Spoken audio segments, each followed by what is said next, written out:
Data क्या चीज़ है। हम P T dot series, P T dot data frame, data D type, अरे ए range, ये सारा पढ़ते तो आए, लेकिन ये अब डाटा है क्या चीज़ बेसिकली टेक्निकल।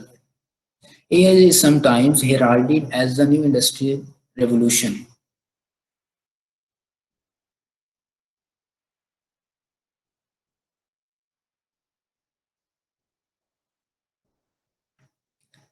अच्छा, AI is sometimes heralded as the new industrial revolution.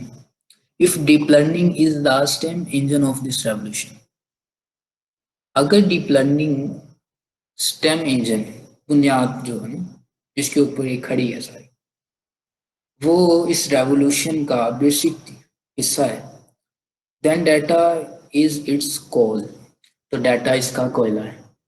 अगर एक इंजन चल रहा है उसके अंदर कोयला नहीं है तो इंजन बेकार है, उसका कोई फायदा नहीं है।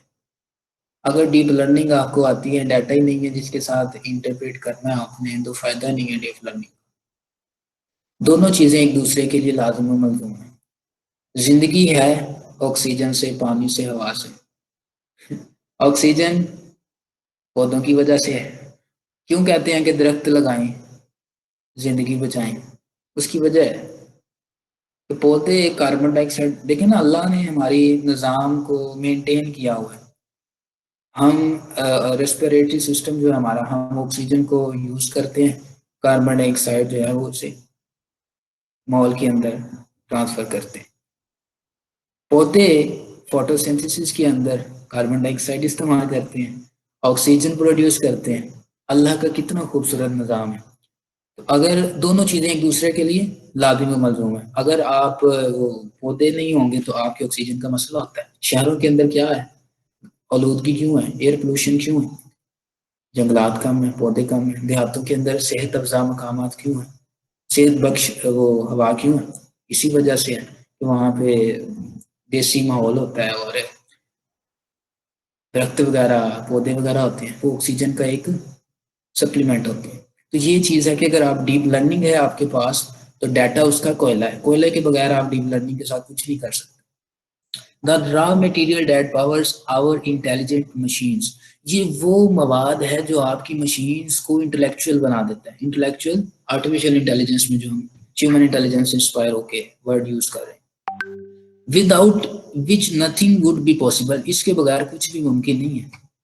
आपका डाटा ही नहीं, आप ट्रेनिंग किससे करवाएंगे, टेस्टिंग किससे करवाएंगे, ठीक है ना। When it comes to data, in addition to the exponential progress, जब हम डाटा की बात करते हैं तो ये एक्सपोनेंशियल प्रोग्रेस यानी मल्टीपल टाइम्स जो है ना, इसकी वो स्पीड, टाइम जो है, एफिशिएंसी, एक्यूरेसी वो बढ़ जाती है। इन storage hardware over the past 20 years, पिछले 20 सालों के अंदर स्टोरेज हार्डवेयर जो है ना उसकी बेस के ऊपर following Moore's law, Moore's law एक पेश किया गया था कि उसकी बात जो है ना उसके साथ ही इसका लिंक क्रिएट कर। The game changer has been the rise of the internet. Game changer चीज क्या थी, इंटरनेट की अहमियत का बढ़ना। इंटरनेट ने आपकी की तमाम चीज़ों की एक रीढ़ की हड्डी के तौर पे साबित हो रही है। इंसान की रीढ़ की हड्डी ना हो तो इंसान खड़ा नहीं हो पाता, उसकी बैकबोन है जो उसको सहारा दिए हुए है। तो इंटरनेट आपकी की तमाम, एक समझ लें कि ये आपकी बैकबोन है। डीप लर्निंग हो, मशीन लर्निंग, आर्टिफिशियल आईओटी, कोई भी चीज़ आप ले लें, टेक्नोलॉजी आपकी सारी की सारी इसके ऊपर बेस है। आपके पास इंटरनेट नहीं है, आप वही 1400 साल पुराने मेरे दौर में, ठीक है, आप कुछ नहीं कर सकते। Making it feasible to collect and distribute very large data set for machine learning, तो इंटरनेट आपको क्या करता है, फिजिबल बनाता है क्या, कि मशीन लर्निंग के लिए आप लार्ज डाटा सेट को कलेक्ट करें और डिस्ट्रीब्यूट करें एक दूसरे के साथ। Today large companies work with image data sets, image data set के साथ इंटरेक्ट करवाती हैं बड़ी कंपनियां। Video data sets and natural language processes जो होते हैं, उनके डाटा सेट्स जो हैं, that couldn't have been collected without the internet, तो इंटरनेट के बगैर आप बाय हैंड मैन्युअली जाके उन्हें प्रोवाइड नहीं कर सकते।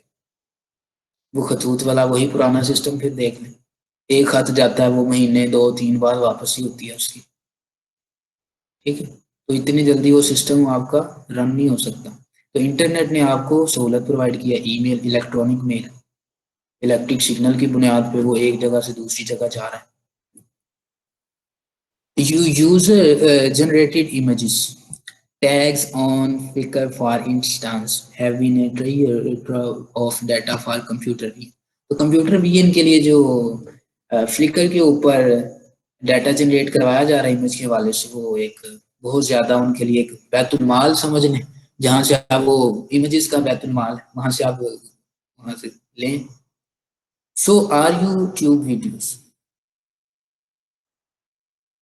YouTube videos and Wikipedia is the key data set for natural language processing.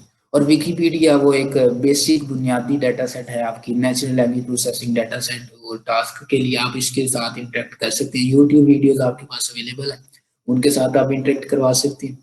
If there is one data set that has been a catalyst, अगर एक डाटा सेट है जो एक कैटलिस्ट, कैटलिस्ट हम इसको देखेंगे बायोलॉजिकल लैंग्वेज में भी देखते हैं, लेकिन यहाँ पे हम देखते हैं क्या ना क्या for the rise of deep learning, एक ऐसा डाटा सेट जो आपकी डीप लर्निंग के लिए एफिशिएंट साबित हो, उसकी एक्यूरेसी अच्छी हो, उसके साथ मैनिपुलेशन आसान हो, इंटरेक्शन आसान हो, समझने में आसान हो, कोडिंग आसान हो, वो फंक्शन जो टास्क आपने परफॉर्म कराना है वो आसान हो, ठीक, वो क्या करेगा, आपकी इंडस्ट्री को राइज कर देगा, बढ़ा देगा, अप कर देगा।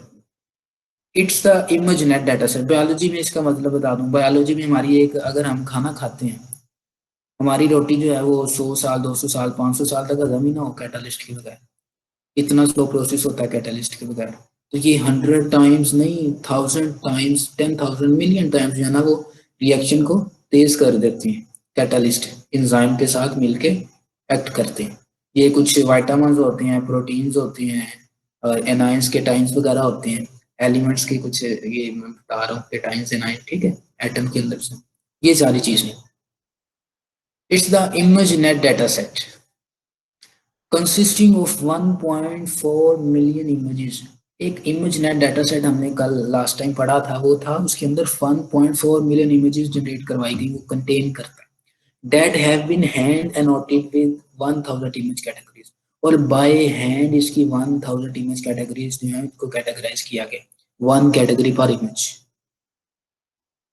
But what makes ImageNet special isn't just its larger size, इसके बड़े होने की वजह से ये अहमियत इख्तियार नहीं की हुई, but also the yearly competition associated with, लेकिन वो जो सालाना एक तकरीब मुनक्कद होती है कंपटीशन की, दरअसल ये उसके साथ निकल, वो जो हमने पढ़ा था इसने प्राइज विन किया था, और वो जो 5 एक्यूरेसीज हमने निकाली थी उसके अंदर वो मैनुअली कितनी थी, फिर हमने वो एसवीएम के बाद वाला वो सारा एल्गोरिथम, क्लासिफायर एल्गोरिथम इस्तेमाल किया, उसकी एक्यूरेसी कितनी बढ़ी, और जब उसके बाद न्यूरल नेटवर्क्स आए उसकी एक्यूरेसी 95 से 96 तक पहुंच चुकी थी। उसके बाद से हम ये दौर पढ़ रहे हैं कि डीप लर्निंग ने कितनी अहमियत इख्तियार की है। As Kaggle has been demonstrating since 2010, public competitions are an excellent way to motivate researchers and engineers to push the envelope. Kaggle जो है वो 2010 से मार्केट में, 2014 में फिर उसके बाद जो है वो डिसीजन ट्री वगैरह हमने पढ़े थे, उसकी बेस के ऊपर फिर कैगल जब 2010 में आया, डिसीजन ट्री 2014 के अंदर उसने फिर इंपोर्टेंस गेन की, लेकिन उसके रिजल्ट ही आए, वहां पे मैं फीचर इंजीनियरिंग करना पड़ रही थी। फिर हम अर्ली न्यूरल नेटवर्क्स की तरफ आए, अर्ली न्यूरल नेटवर्क्स के बाद हमने क्या किया कि वहां पे हमारी एक्यूरेसी जो है वो मजीद से मजीद बेहतर होती गई, और ये वही कैगल जो 2010 में है उसी की बात कर रहे हैं कि public competitions are an excellent way to motivate researchers. Public competition जो हेल्ड किए गए थे जिसकी हमने बात की है कि ये इमेज नेट डाटा सेट, ये इसकी बेस पे जो कंपटीशन किया गया था वो क्या था, दरअसल वो एक मोटिवेशन थी रिसर्चर्स के लिए, इंजीनियर्स के लिए। Having common benchmarks that researchers compete to beat has greatly helped the recent rise of deep learning. वो तमाम के तमाम रिसर्चर्स जिन्होंने उसके अंदर compete किया, यानी जो टॉप लेवल रिसर्चर्स थे, इंजीनियर थे, दरअसल उनकी ज्यादा कंट्रीब्यूशन है इसको राइज करने के लिए डीप लर्निंग। जी यहाँ पे कोई क्वेश्चन हो आपका?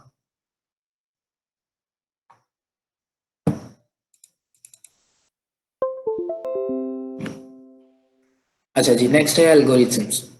एल्गोरिथम्स हम पढ़ते रहे हैं टर्म्स को, ये क्या चीज है? In addition to hardware and data, until the late 2000s. We were missing a reliable way to train very deep neural networks. हमारे पास हार्डवेयर भी अवेलेबल था, डाटा हमारे पास अवेलेबल था, लेकिन क्या चीज़ की कमी थी? Reliable way to train very deep neural networks. हमारे पास वो रास्ता नहीं था। कौन सा? जिसके ऊपर हम रिलाई कर सकें, जिसके ऊपर हम बेस कर सकें। इमारत देखें जिसके ऊपर आपने रिलाई करना, वो बहुत हद तक मजबूत होनी चाहिए, फौलाद की तरह। ठीक है, तो यहाँ पे आपको कोई ऐसा सिस्टम जिसकी एक्यूरेसी 100 के करीब करीब हो, वो आपको वे डिटरमिन नहीं हो रहा था 2000 के आखिर तक। As a result, neural networks were still fairly shallow. Neural networks में अभी भी बहुत सी खामियां और कोताहियां और इसके अंदर कमियां बाकी थी। यूजिंग ओनली 1 और 2 लेयर्स ऑफ रिप्रेजेंटेशन, ये क्या करता था कि रिप्रेजेंटेशन की सिर्फ 1 और 2 लेयर्स को जो है ना इस्तेमाल करता था। दस they weren't able to shine against more refined shallow methods such as SVM and random forest. तो शैलो मेथड जो था वो एसवीएम और रैंडम फॉरेस्ट जिसियन ट्रीज के अगेंस्ट जो है वो इतना अच्छा नहीं था उसकी एक्यूरेसी, क्योंकि अभी डीप लर्निंग का जो अर्ली न्यूरल नेटवर्क्स था ना, वो भी बहुत हद तक बुरा था एसवीएम से। एसवीएम अर्ली न्यूरल नेटवर्क्स थे, अच्छे थे। The key issue was that of gradient propagation. बुनियादी मकसद हमारा जो था वो ग्रेडियंट प्रोपगेशन था, स्लोप वाला। Through deep stacks of layers, कि हम बहुत सारे लेयर्स के अंदर से अपने डाटा को ट्रेन करवाएं और गुजारें। The feedback signal use to train neural networks would fade away as the number of layers increased. आपका फीडबैक सिग्नल जो न्यूरल नेटवर्क्स को ट्रेन करवाने के लिए इस्तेमाल किया जाता था, would fade away as the number of layers increase. जैसे जैसे आपकी नंबर ऑफ लेयर्स इंक्रीज की जाती थी, वो फीडबैक सिग्नल उसे फेड हो जाना चाहिए था, मिनिमम हो जाना चाहिए। फेड मीन तो समझते हैं ना? जैसे एक चीज है, सूरज की रोशनी है। सुबह के वक्त बहुत आप सूरज को देख सकते हैं अपनी आंखों से, लेकिन जैसे जैसे दिन चढ़ता है आप उसकी रोशनी तेज होती जाती है, आप उसे नहीं देख सकते। तो फेड मीन आप ब्राइटनेस को एग्जांपल ले लें, फुल कर लें और आस्ते आस्ते उसको कम करें, तो वो क्या हो जाएगी, स्क्रीन आपकी फेड होनी शुरू हो, इसे कहते हैं fade. This changed around 2009 to 2010 with the advent of several simple but important algorithmic improvements. 2009 से 2010 तक जो several simple important थी, important उनमें algorithmic improvement जो है, improvement जो है वो बहुत हद तक शुमार की जाती थी। That allowed for better gradient propagation, तो इसने आपकी gradient propagation को सपोर्ट किया। अब इसके अंदर आपके पास क्या चीजें थी, की पॉइंट्स, वो था better activation functions for neural networks. कोई फंक्शन एक्टिवेशन एक्टिवेशन फंक्शन हमने पढ़े हैं, ठीक है, वो आगे जाके पढ़ेंगे, सिंपली हमने उनका भी एक ओवरव्यू लिया था। Better activation functions for neural networks, कोई न्यूरल नेटवर्क्स के लिए हमें एक्टिवेशन फंक्शन दरकार थे जो उसकी मैनिपुलेशंस कर सकते। फिर better weight initialization schemes, weights और बायसेस का जिक्र हमने किया। Starting with layer wise pre-training which was quickly abandoned, जो बहुत हद तक हमारे से ढके छुपे थे, ना हमें वेट्स का अंदाजा था, एक्टिवेशन फंक्शंस का, हम मैन्युअली सारी फीचर इंजीनियरिंग किया करते थे। थर्ड पे था बेटर ऑप्टिमाइजेशन स्कीम्स। अच्छा, ये बैकग्राउंड पे नॉइज आ रही है।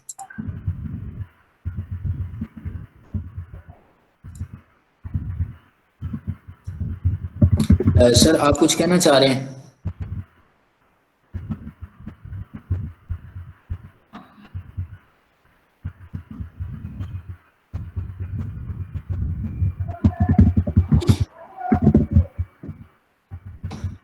अच्छा, only when these improvements begin to allow for training models with 10 or more layers did deep learning start to shine। जब हमने इम्प्रूवमेंट इस हद तक की कि मॉडल को ट्रेनिंग के लिए कम से कम 10 या 10 से ज़्यादा लेयर्स प्रोवाइड की जाए, तो डीप लर्निंग उसके बाद से इमर्ज होना स्टार्ट हुआ। Finally, in 2014, 15, 16, even more advanced ways to help gradient propagation were discovered. तो ग्रेडियंट प्रोपगेशन की बहुत सारे मजीद जो है ना एफिशिएंट वे उसे डिस्कवर कर लिया गया था, सच एज बैच नॉर्मलाइजेशन। हमारी मशीन इस काबिल नहीं है कि एक डाटा को एक साथ लोड करवा दें, उसके लिए एक बैच नॉर्मलाइजेशन का कॉन्सेप्ट आया, रेजिड्यूल कनेक्शंस आए and depth wise separable convolutions आई। तो हमारे पास वो सैंपल्स थे, हमारे पास वो हाइट थी, विड्थ थी, तो ग्रे स्केल था एक फॉर्मेट हमारे पास, फिर आरजीबी फॉर्मेट, ये तमाम के तमाम उसी चीज़ों से हैं, depth wise separable convolutions, 1D 2D 3D 4D 5D। Today we can train from scratch models that are thousands of layers deep। तो हम ऐसे ऐसे मॉडल अभी आज इस्तेमाल कर रहे हैं जिनकी 1000 से 10,000 तक की लेयर्स जो है ना वो अवेलेबल, उनके अंदर वो डीप लर्निंग के लिए इस्तेमाल की जाती है, ट्रेनिंग के लिए, टेस्टिंग। अच्छा, अब ये है a new way of investment, एक नया दौर इन्वेस्टमेंट का।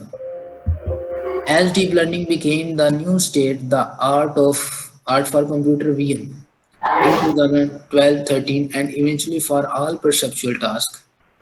जैसे ही 2012 से 13 के अरसे के दौरान डीप लर्निंग जो है वो एक न्यू स्टेट, एक नए दहाने पे थी, किसमें? आर्ट फॉर कंप्यूटर विजन के टॉपिक के अंदर, फन के अंदर, परसेप्चुअल टास्क के हवाले से। इंडस्ट्री लीडर्स टुक नोट, तो इंडस्ट्री के जो बड़े बड़े सीईओज थे उन्होंने क्या किया कि इसकी तरफ नजरें जमा ली। What followed was a gradual wave of industry investment far beyond anything previously seen in his story of oil। और जो इससे पहले हमने देखा, आस्ता आस्ता इसकी तरक्की हुई। आज हम 2010 में पहुंच चुके हैं, 18वीं सदी से, 17वीं सदी से।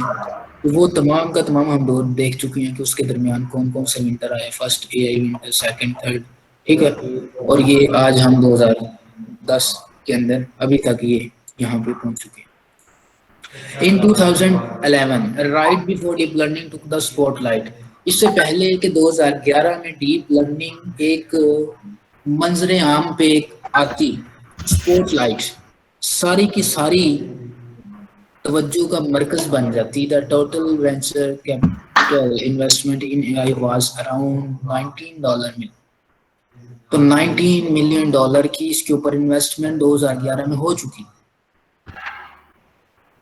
जैसे ही ये आने वाली थी मंजर आम पे अपने तमाम एल्गोरिथमिक के साथ, इम्पोर्टेंस के साथ, फीचर्स के साथ 2011 में, तो $19 मिलियन की इन्वेस्टमेंट हो चुकी थी just before the rise of deep learning, which went almostly entirely to practical applications of shallow machine learning approaches। जिसने मशीन लर्निंग की जो हम शैलो अप्रोचेस करवाते थे, मैन्युअली फ्यूजन रीजनिंग करवाते थे, उसको अपने साथ मिलाया, उसके ऊपर इसने फोकस किया और प्रैक्टिकल इम्प्लीमेंटेशन परफॉर्म करा। By 2014 it has risen to a staggering $394 million।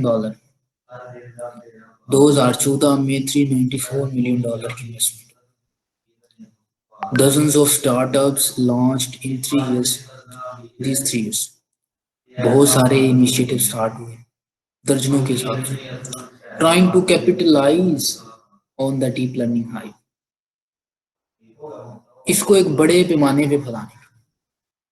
Meanwhile, large technical companies such as Google, Facebook, Baidu, Microsoft have invested in internal research departments in amounts that would most likely dwarf the flow of venture capital money।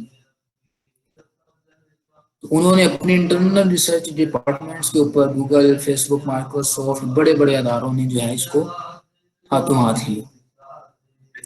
Only a few members have surfaced।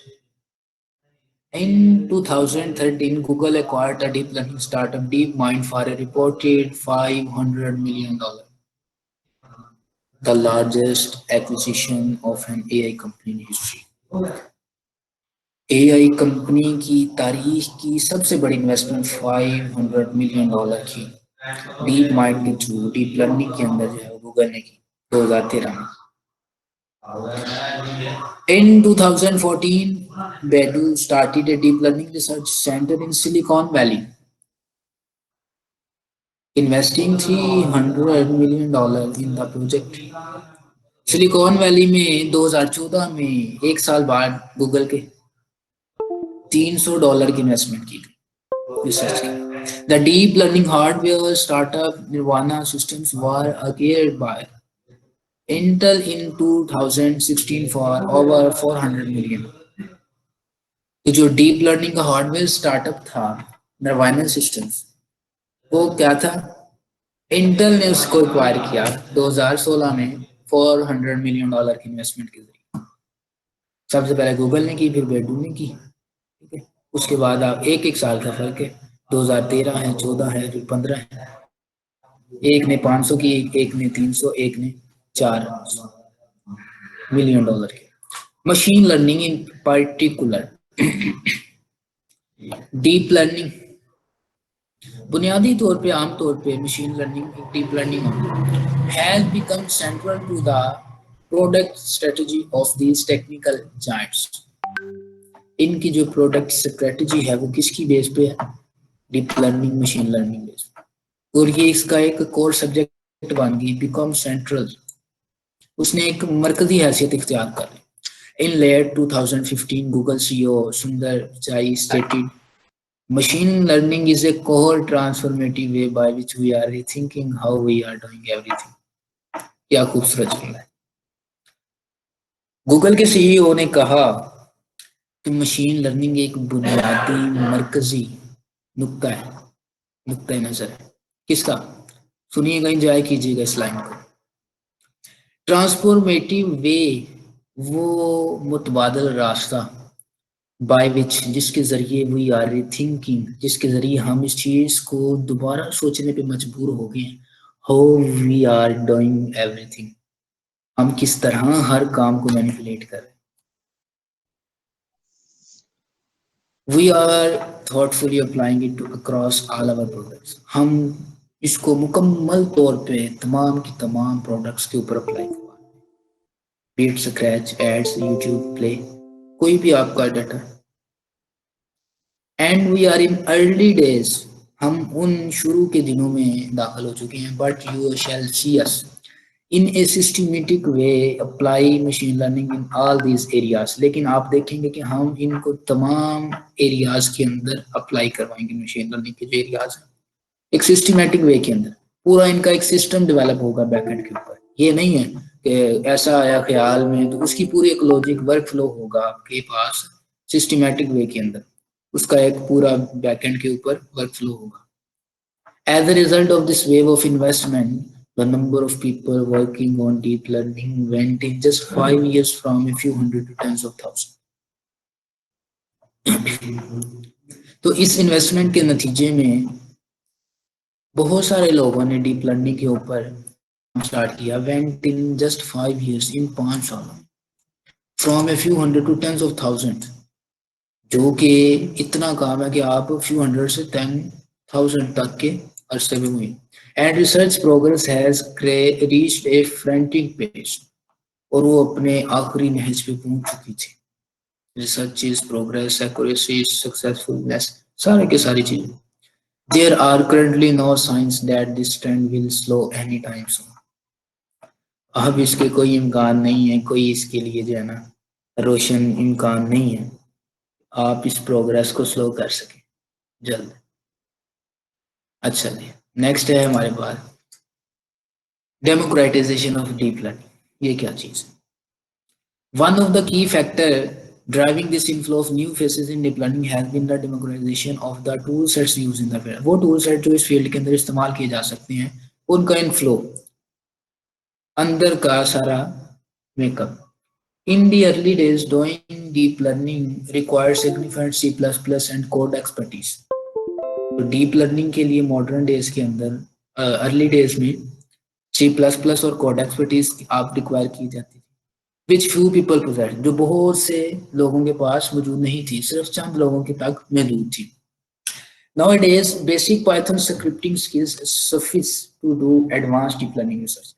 आज के दौर के अंदर Python की scripting skills आपको इस काबिल बना देती हैं कि आप जो है डीप लर्निंग की एडवांस लेवल पे भी जाकर रिसर्च कर सकते हैं।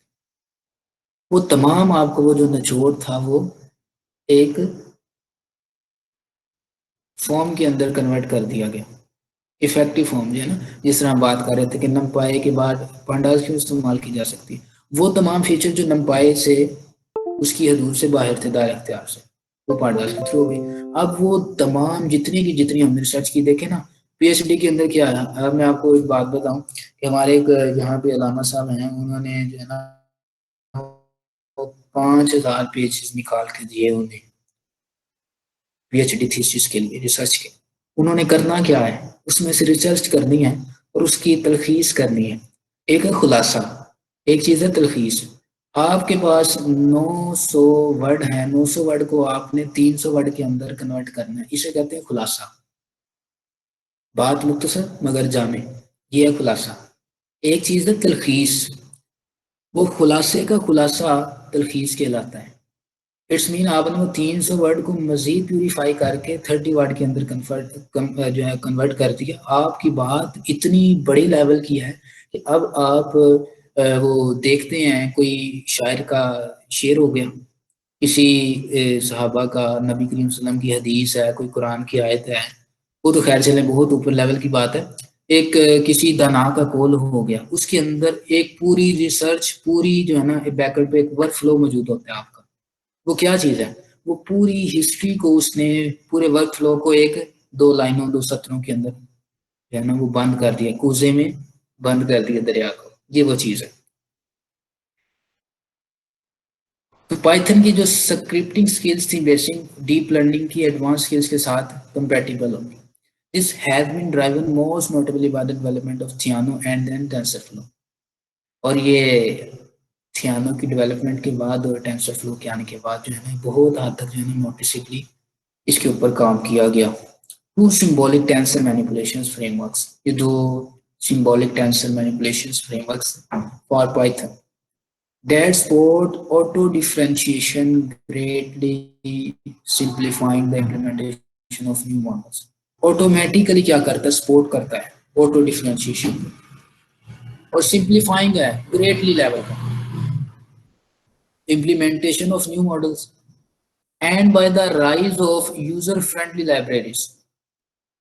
और एक यूजर फ्रेंडली मीन जो यूजर्स के लिए दोस्ताना माहौल हो, उसका आसान हो समझने में, उसकी प्रॉब्लम्स को आसानी से उसका सोल्यूशन अवेलेबल हो, वो क्या है, केरास, कैरस, कोई भी आप प्रोनाउंसिएशन इस्तेमाल करें।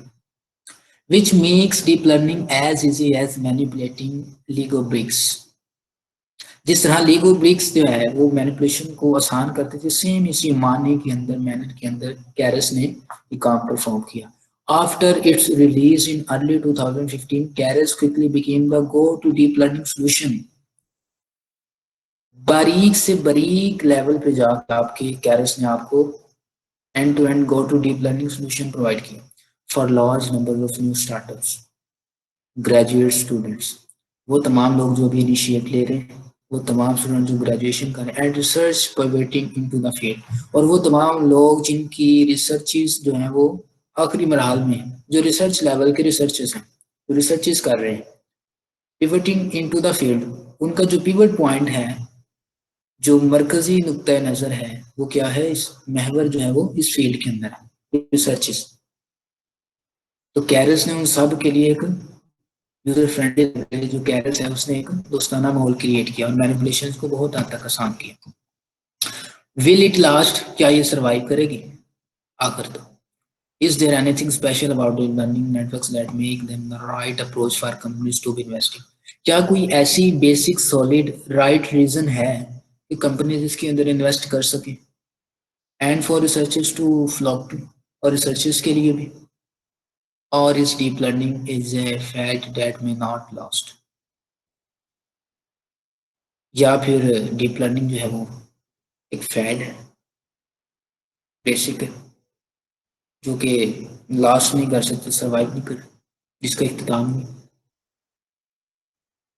Will we still be using deep neural networks in 20 years। क्या हम अगले 20 सालों के दौरान भी डीप न्यूरल नेटवर्क्स को इस्तेमाल कर रहे होंगे? ये बता रहा है जिस तरह शुरू का दौर आया symbolic AI, classical machine learning, वो तमाम चीज़ें छोड़ के हम कहाँ पहुंच चुके हैं आज, डीप लर्निंग। वो बेसिक जो बातें बीच में एसवीएम है, डिसीजन ट्री है, वो तमाम की तमाम चीज़ें आपको पता है। हम वो जो 200-300 साल हिस्ट्री को छोड़ के आप डीप लर्निंग पे आ गए, तो वो बता रहे हैं कि क्या हम अब डीप लर्निंग सारी जिंदगी क़यामत तक यही चलाएंगे, या इसके बाद भी कोई चीज़ आएगी। या वो एक प्रिडिक्शन कर रहा है, एक जस्ट क्वेश्चन कर रहा है कि क्या अगले 20 सालों तक हम डीप लर्निंग ही इस्तेमाल कर रहे होंगे। सजेशन दें, प्रिडिक्शन करें कि अगले 20 सालों तक हम डीप लर्निंग इस्तेमाल कर रहे होंगे या नहीं, या फिर हम इससे भी अच्छी कोई चीज़ जो है वो दरियाफ्त कर लेंगे। Deep learning has several properties justify its status an AI revolution and it's here to stay. We may not be using neural networks 2 decades from now. हम न्यूरल नेटवर्क्स को पिछली 2 दहाइयों से अब तक इस्तेमाल नहीं कर रहे, but whatever we still will directly inherit from modern deep learning and its core concepts. लेकिन क्या हम we use will directly inherit, क्या हम डायरेक्टली इनहेरिट कर सकेंगे किसको, मॉडर्न डीप लर्निंग और इसके कोर कॉन्सेप्ट्स को। मुझे जस्ट 1 मिनट दीजिए।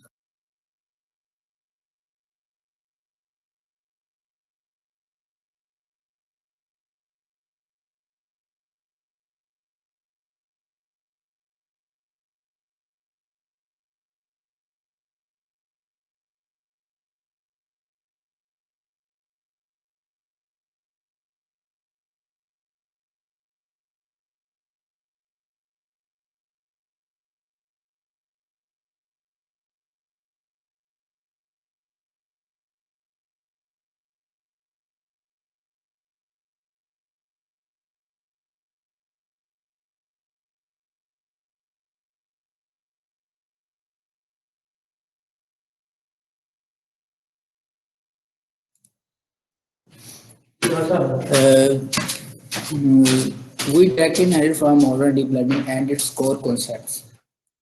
These important properties can be broadly stored into 3 categories. Number 1 हमने पढ़ा है कि इसकी सिंप्लिसिटी की वजह से, need for feature engineering removes the need, ये ज़रूरत हमें ख़त्म कर देती है, इसकी ज़रूरत ही नहीं रहती। यानी मोहताजी जो हमें फीचर इंजीनियरिंग की हो रही थी, वो डीप लर्निंग ने हमारी दूर कर दी। Replacing complex brittle engineering heavy pipelines with simple, वो तमाम की तमाम कॉम्प्लेक्सिटी जो थी उसको सिंप्लिसिटी के साथ इंटरचेंज कर दिया। End to end trainable model, end to end trainable model, इसका मतलब समझे कि शुरू से लेके आखिर तक तमाम का तमाम आपका मॉडल जो है वो मशीन के जिम्मे है। सिर्फ एक चीज़ आपने उसको वो भट्टी में जो है ना उसको बटन दबा देना, अगला सारा काम उसने खुद ही करना। Data typically built using only 5 or 6 different tensor operations, जो कि हम टेंसर ऑपरेशंस चैप्टर 2 के शुरू में पढ़ेंगे। 1D scalars, 1D tensor, 0D tensor, ठीक है, 2D टेंसर, वेक्टर्स क्या चीज़ है, इसे हम इंशाल्लाह मैंने आपके लिए स्लाइड तैयार कर ली है आज, तो इंशाल्लाह इसके ऊपर जो है ना मैं इसके ऊपर एक जामे लेक्चर हो जाएगा, ताकि आपकी वो जो आई थिंक इसके अंदर काफ़ी इशू आ रहा है कि vector 5 dimensional vector, 5 dimensional tensor, वो स्केलर है, वेक्टर है। इंशाल्लाह इसकी आपको समझ आ जाएगी, आप बेफिक्र हो जाएं। ठीक है, ये वो बात कर रहा है कि हम इसको 5 या 6 टेंसर ऑपरेशन के अंदर इस्तेमाल कर सकते हैं। फिर है scalability. Deep learning is highly amenable to parallelization on GPUs and TPUs, faster computations के लिए, so it can take full advantage of Moore's law. तो मूर्स लॉ के अंदर जो इसकी एप्लीकेशन है वो भी हम उससे भी फायदा उठा सकते हैं। In addition deep learning models are trained by iterating over small batches of data. हम इसके लिए बैचेस का डाटा जो है स्मॉल काउंट करते हैं। बैचेस आपने पढ़े हैं, बैच साइज, हम अगर हमारे पास 1000 इमेजेस हैं तो हम उसको टुकड़े कर करके बैच साइज जिसको कहते हैं वो प्रोवाइड करते हैं। मसलन 1000 इमेजेस हैं तो हम उसे कहें जी आप बैच साइज रखें जी 50 का, ठीक है, या और कम करने, इसके लिए आप फिर टाइम ज़्यादा लगेगा, लेकिन यह है कि एक्यूरेसी अच्छी आती है, लेकिन कहीं पे आपको जो है वो करना पड़ता है कंप्रोमाइज। जी जी सर एक रिक्वेस्ट है कि अगर फॉर इंस्टेंस इससे रिलेटेड तो नहीं है question, out of the context, कि बैक जी जी प्रोपेगेशन एंड फॉरवर्ड प्रोपेगेशन अगर आप कोड बना के वो हमें एक्सप्लेन कर दें, वैसे तो ऑप्टिमाइज़र्स हमें पता चल जाते हैं, लेकिन मैं इस तरह से सीखना चाह रही हूँ, तो ये आप काइंडली एक क्लास इस पे कंडक्ट कर लेंगे? चले इंशाल्लाह करते हैं ये जो है ना, आज वो हमारा है कि इसे ख़त्म कर लें हम, अदरवाइज जो है ना ये बीच में रह जाएगा, फिर करते हैं इसे डिस्कस जी सर, थैंक यू सर। करते हैं।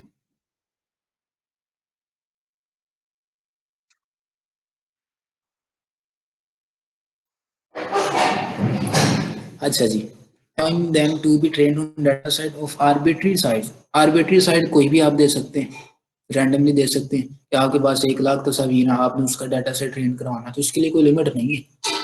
The only bottleneck is the amount of parallel computation power available, which thanks to Moore's law is a fast moving vary। Number 3 है इसकी versatility and reusability.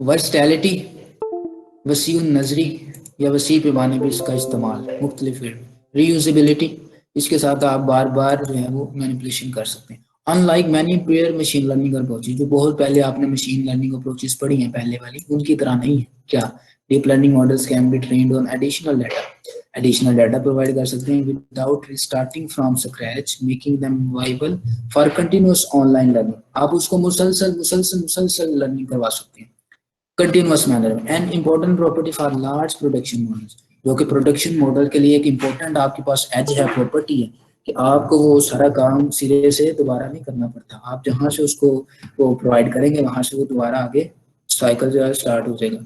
Further more train deep learning models are repurposable, उनका जो purpose है वो दोबारा भी redefine किया जा सकता है। एंड दस रीयूजेबल, वो रीयूजेबल है वो दोबारा के लिए भी। जिस तरह वो कागज है आपका, बाहर वो आते हैं आपके वो लेने वाले, कागज आ जाते हैं और मुख्तलिफ चीजें होती हैं, वो क्या करते हैं, वो रिसाइकलिंग करते हैं। रिसाइकलिंग का कॉन्सेप्ट वो अब जो है ना वो मैं आपको दिखा देता, वरना इसके अंदर होता है बायोलॉजी में T1 T2 T3 T4 होता है, ठीक है। पहले मरहले में क्या किया जाता है, दूसरे में, तीसरे में, चौथे में, और वो एक दरख्त जो है ना वो तकरीबन, अगर आप 1 टन कागज को कारामद बनाए ना, तो आप तकरीबन 26 या 27 दरख्त बचा सकते हैं।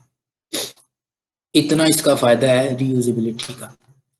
तो पुरानी चीजें जो रिसाइकल की जाती हैं उससे भी आपके बहुत हद तक जो दरख्त है ना वो बच जाती है। इसी तरह प्लास्टिक है और बहुत सी चीजें हैं वो रिसाइकल करते हैं तमाम चीजों को। अच्छा, furthermore train deep learning models are, ये हमने पढ़ लिया। For instance it's possible to take a deep learning model train for image classification, एक मॉडल है जो इमेज क्लासिफिकेशन के लिए ट्रेंड हो, and drop it into a video processing pipeline, और आप एक वीडियो प्रोसेसिंग पाइपलाइन के अंदर इसको छोड़ दें। This allows us to reinvest previous work. हाँ, ये हमें अलाउ करता है कि हम दोबारा अपने काम को सिरे से परफॉर्म करें into increasingly complex and powerful models, अपने मॉडल को मोर पावरफुल सीक्वेंस के अंदर भेजने के लिए, कॉम्प्लेक्सिटी के साथ इंटरेक्ट करवाने के लिए। This also makes deep learning applicable to fairly small data set, और ये बहुत बहुत बहुत छोटे डाटा सेट के ऊपर भी इस्तेमाल किया जा सकता है। 1 MB 2 MB 3 MB, इनका साइज भी बहुत हद तक छोटा होता है, ठीक है। तो आप इनके ऊपर इस्तेमाल कर सकते हैं। कितना रह गया ये, लो जी आखिरी टॉपिक रह गया हमारा। Deep learning has only been in the spotlight for a few years। बहुत थोड़े सालों के लिए डीप लर्निंग आपकी तवज्जो का मरकज रहा, and we haven't yet established the full scope of what it can do। लेकिन हम अभी भी इसका फुल स्कोप जो है ना वो डिफाइन नहीं कर पाए कि what it can do and what not।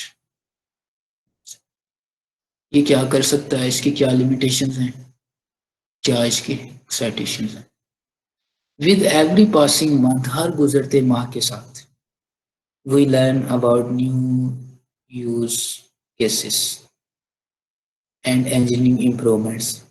लेकिन हम हर गुजरते माह के साथ कुछ ना कुछ तब्दीली, सियासत वाली नहीं, एआई मॉडल वाली, इंजीनियरिंग इम्प्रूवमेंट्स।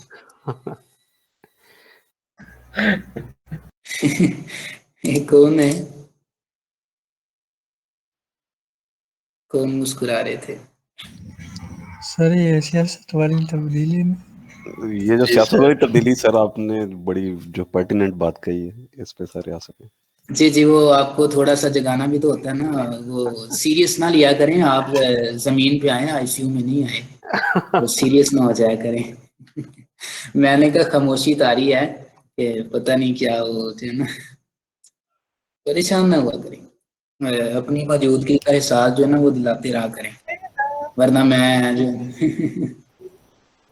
नहीं बिल्कुल ठीक है, सही कह रहे हैं आप। नहीं, वो बंदा तो ना वो डीप लर्निंग में वो ज्यादा ही डीपर लेवल पे जाके सोचने लग जाता है, वो अपने आप से भी बेखबर हो जाता है। वो एक वो मुकाम होता है बेखुदी का फिर।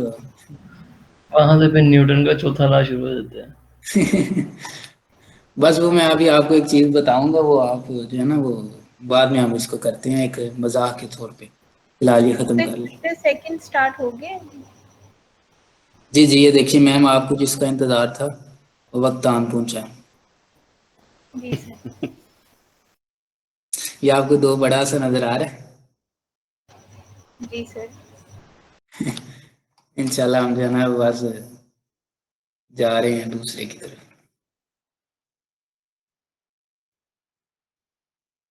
अच्छा, with every passing month we learn about new use cases and engineering improvements। हम किसी न किसी फील्ड के अंदर इम्प्रूवमेंट देखते हैं जी। आज आप इस काबिल हो गए हैं, आप चांद पे जा रहे हैं। आज आप इस काबिल हो गए हैं, आपने सूरज की सतह का टेम्परेचर देख लिया। ठीक है, मिसाल दे रहा हूँ, टेक्नोलॉजी कोई भी है, किसी भी इम्प्रूवमेंट की बात कर लें। ठीक है, आपकी वो वैसे तो इम्प्रूवमेंट हद से ज़्यादा ही हो चुकी है।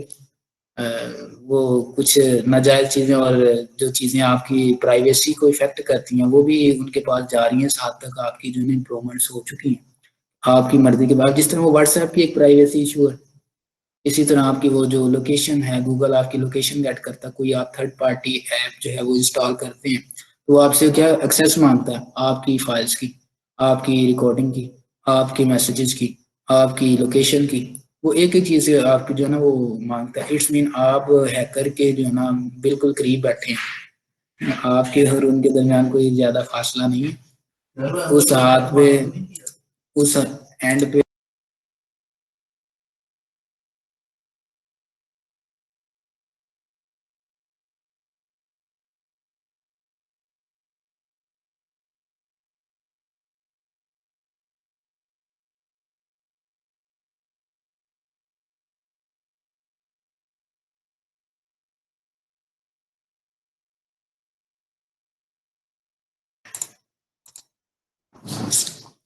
डेट लिफ्ट प्रीवियस लिमिटेशंस, जो कि पिछली हदूद को तोड़ देता है, खिलाफ वर्जी कर देता है उनकी। ठीक है ना, आपका जो बहुत सारा डाटा है आपकी मर्जी के बगैर उनके पास जा रहा है। फॉलोइंग ए साइंटिफिक रेवोल्यूशन, अगर हम इसकी बात करते हैं तो progress generally follows a sigmoid curve. ये भी एक वो जो है ना एक्टिवेशन और फंक्शन इस्तेमाल किए जाते हैं, हम इसे नेक्स्ट चैप्टर में जाके देखेंगे। बस ये चीजें देखते जाएं आप कि हमने क्या क्या पढ़ी है, ताकि एक व्यू आपके जहन में रहे। It starts with a period of fast progress.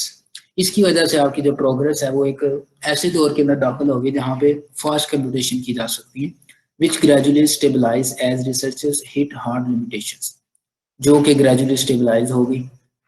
And then future improvements become incremental, और फ्यूचर इंप्रूवमेंट जो है आपकी वो इंक्रीमेंटल होगी, कि वो आप जो है ना उनके साथ मैनिपुलेशन कर सकते हैं, अपने मुताबिक हस्बे जायका नमक इस्तेमाल कर सकते हैं।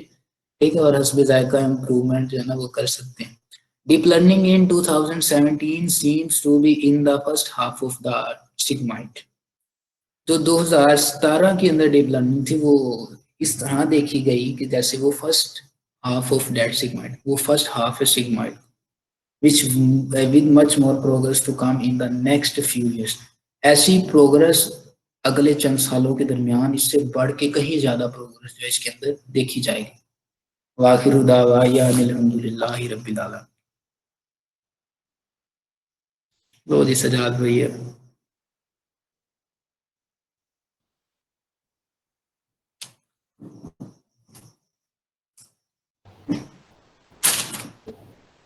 फिर आज इतनी ही डीप लर्निंग है। जी जी, वो सवा का टाइम था, तो आज फिर भी वो 11:30 हो चुके हैं। तो कल इंशाल्लाह हम सेकंड चैप्टर, आप वो शोका साहब आए हैं, नहीं तो हम कोई आपस में डिस्कशन कर लेते हैं, और क्या करना। ये से वो असाइनमेंट में जो थोड़ा सा अमेंडमेंट करना था बस वो। कौन सी असाइनमेंट कह रहे हैं? सर वो कार प्रिडिक्शन वाली असाइनमेंट है ना, उसमें कुछ अमेंडमेंट करनी थी। वो सर ने आज अमेंडेड फाइल हमें बता के फाइनल करने हैं इस असाइनमेंट को। अच्छा चलें उसको देखते हैं। 1 मिनट मुझे जरा दीजिए, मैं जरा एक चीज आपको दिखाऊंगा।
ले जी, इसको पढ़ें और महजूज हों।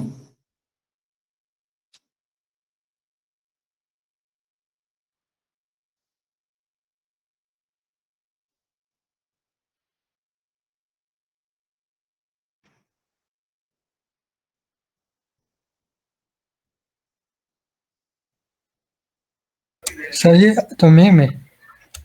न्यूटन है, न्यूटन है तो मीम है, लेकिन वो न्यूटन साहब क्या कह रहे हैं? है। ऐसे दरख्त के नीचे नहीं बैठते जिसका एप्पल नहीं गिरता हो। गद्दारी गद्दारी। ऐसे दरख्त के नीचे बैठते ही नहीं जिसका एप्पल ना गिरता हो। आगे से हमारे पाकिस्तानी जिंदाबाद है। वो कहते हैं ऐसी फिजिक्स बनाते ही नहीं जो स्टूडेंट्स को समझ आ जाए।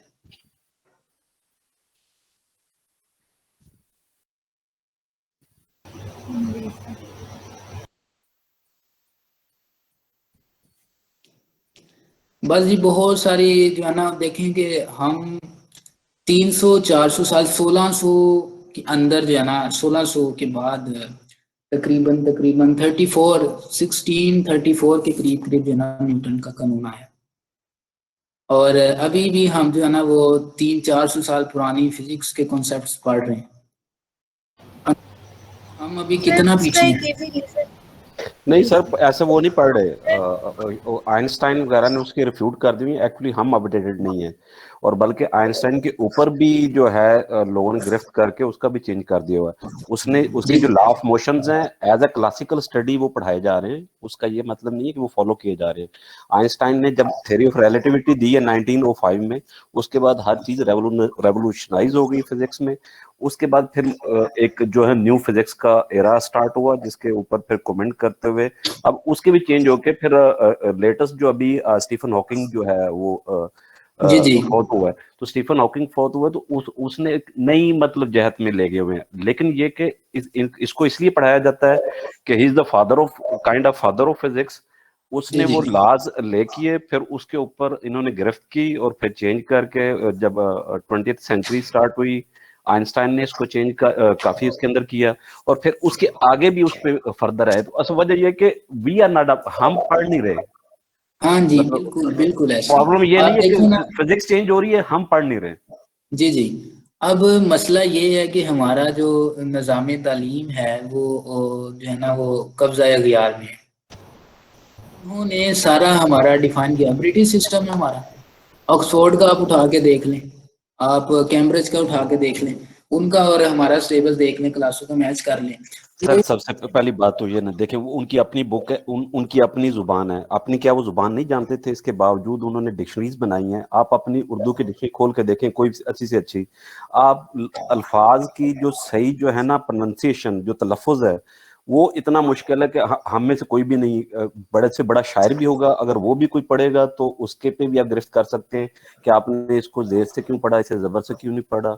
तो यानी कि हमने अपने चीज़ों को रिफाइन नहीं किया। कोई एमए उर्दू कर जाते हैं, पीएचडी उर्दू भी कर जाते हैं, अपनी जुबान से हम आगाह नहीं होते। हमारा बेटर पार्ट ऑफ एजुकेशन है वो हमारी लैंग्वेज लर्न करने में चला जाता है। तो वो अब लैंग्वेज जब आती है तो उतने में एज गुजर जाती है सीखने की, फिर वो बस वो यही होता है जो हम बन गए हुए हैं जी जी, आप बिल्कुल बिल्कुल सही जो है ना सिंप में बता रहे हैं। लेकिन मैं एक ये पॉइंट बताना चाह रहा हूँ कि एक तो हमारा जो है ना वो ब्रिटिश सिस्टम है, उन्होंने हमारा सारा हर क्लास का जो है ना डिफाइन किया हुआ सिस्टम। आप देखें कि एफएससी का सिलेबस पिछले 2001 के अंदर या 2000 के अंदर तब्दील किया गया था लास्ट टाइम। आज 2021, आज 2021 है। जी जी। और सर जी मैंने आपको कब का कहा है कि आप स्टॉप कर दें? आप ये भी बातें रिकॉर्ड कर रहे हैं।